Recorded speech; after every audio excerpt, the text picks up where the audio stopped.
The night I hired an escort for a charity gala, I thought the worst thing that could happen was embarrassment. The lights were already too bright, the ballroom too polished, and my chest too tight with the kind of loneliness that wears a tailored suit.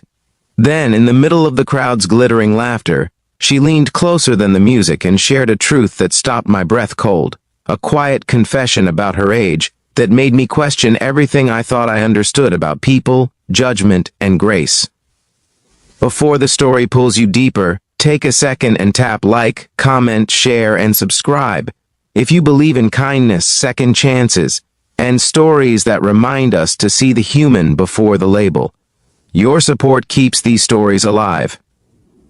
My name is Thomas Whitaker, and I live in Boston, Massachusetts, a city that prides itself on history while quietly demanding perfection. I was a mid-level executive at a biomedical firm, the kind of job that looked impressive from the outside but left me hollow by the time the workday ended. The invitation to the annual Children's Hope Foundation Gala arrived with my name printed in confident ink, plus a subtle note suggesting guests attend with a companion. I had lost my wife, Margaret, 3 years earlier to a sudden illness, and while time had taught me how to function, it had not taught me how to feel normal in rooms full of couples. I told myself the escort was just a practical solution, a way to blend in, to stop the sympathetic looks and the whispered questions.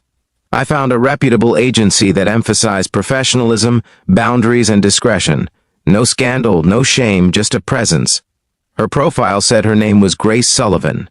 She was described as articulate, composed, and 22 years old, clearly an adult, clearly within legal lines, and yet young enough to make me uneasy about how the world might judge us standing side by side.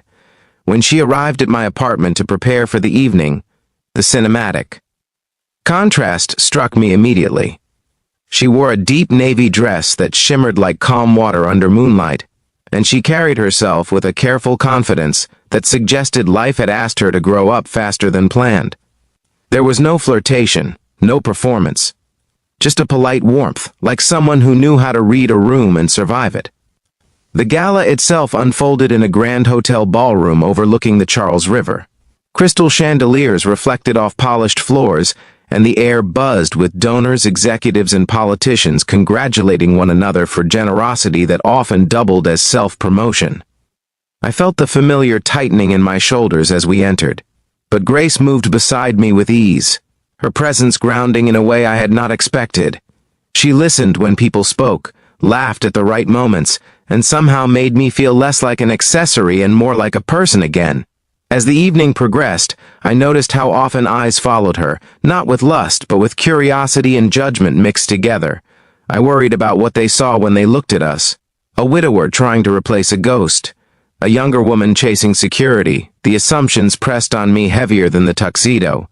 It was during one of those moments, while the orchestra softened and conversations blurred into background noise, that she leaned close enough for me to sense the tremor in her breath and shared her concern about her age, asking without words if it would be a problem for me or for how I saw her. The question hit harder than any accusation. It was not about legality or appearances. It was about worth. I realized in that instant how often people like her were reduced to numbers, labels, and shortcuts that ignored their stories. She was not asking permission to exist. She was asking if she would be dismissed.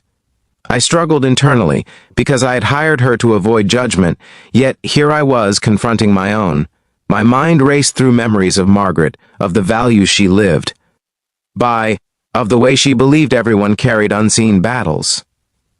I thought about how Grace had navigated the night with dignity, how she spoke about college classes she was taking part-time, how she sent half her earnings back to her mother in Ohio, a woman named Ruth Sullivan who worked double shifts at a nursing home. The rest of the evening changed after that moment. I stopped worrying about the room and started paying attention to the human being beside me. I introduced her with pride, not as a prop, but as a companion whose presence mattered. When donors asked questions, I answered honestly about my life, my loss, and why I supported the foundation. I noticed Grace relax, her shoulders lowering, her smile becoming less guarded. At one point, a senior board member named Harold Bennett made a remark that dripped with condescension, the kind that pretends to be humor. I felt anger rise, but before I could react, Grace responded with grace in the truest sense, steering the conversation toward the charity's mission and the children it served.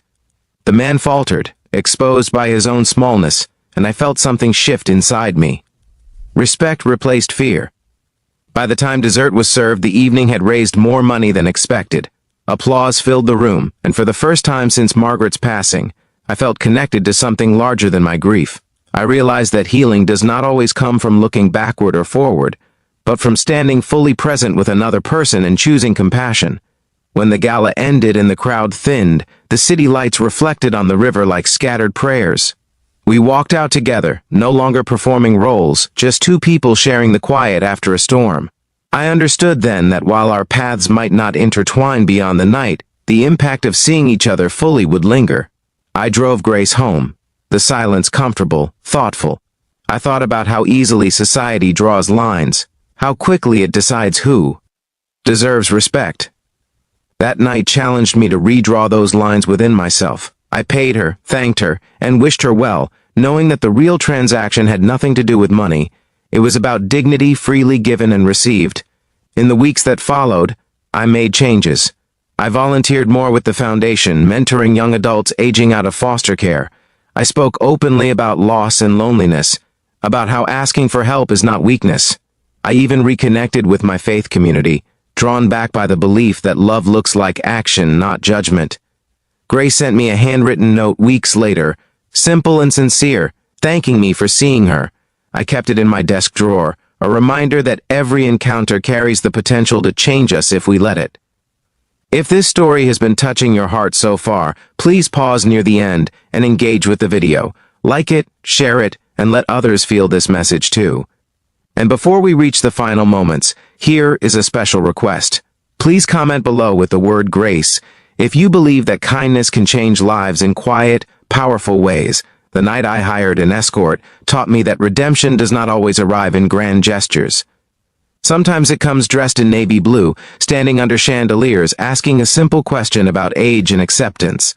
It comes when we choose to look past assumptions and see the soul standing in front of us.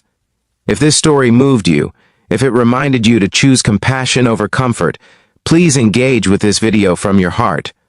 Your support helps keep stories like this alive, and together, we can keep choosing grace.